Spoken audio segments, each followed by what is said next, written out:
Ask Tom on Home Show. Timothy from Pasadena, Texas has a question about roof ventilation. Yeah, he's replacing his roof, and he's not sure which way to go with the ventilation after this replacement, Tom.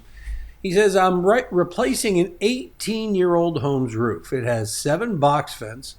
Does it always make sense, Tom, to do a ridge vent instead of simply replacing all the box vents? I read it depends on the design of the roof, and the ridge vent adds additional expense. Is there a truly functional advantage to the ridge vent versus the box vents? And energy savings. He says ventilation in the attic and windstorm roof integrity. From that perspective, does it matter? Ridge vents are by far the way to go. There's no doubt about it. I'm not sure if it's going to raise that much of expense because you don't have to replace all those box vents. You just cover them up and put the shingles over them. So I think it's going to be pretty close to a wash. The ridge vents, they handle the windstorm. They're approved by windstorm. So they're actually the best vent for windstorm protection. There's no doubt about it. Now, do you have soffit vents and a ridge vent? And are they the soffit vents below the ridge vent and it's got a clear attic space to it? If that's the case, then that's the way to go.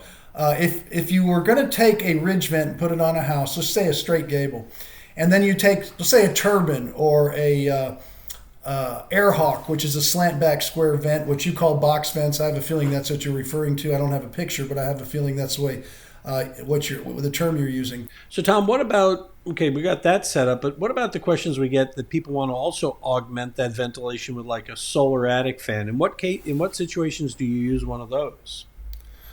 Everyone's going to be very different for a very different reason. For me to say you only use it in this situation, I'm not going to do that. But if you talk to your roofer and there's areas they just can't get the soffit vents and ridge vents in, but they can put some air hawks down at the bottom and put the solar vent on top, it's not going to hurt you any. I would not use a power vent at all.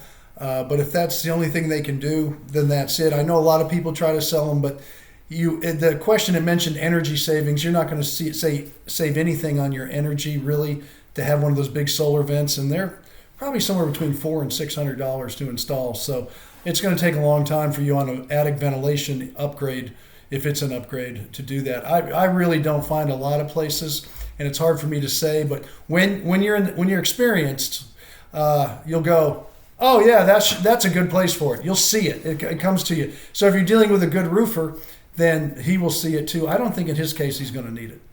All right. You need any help? Click on that Ask Tom button at HomeShowRadio.com, and you can send us a video. You can send us a written question. Either way, we're happy to help you out and love to do it. And we post a new one of these every day on our Facebook page, our YouTube channel, and of course at HomeShowRadio.com.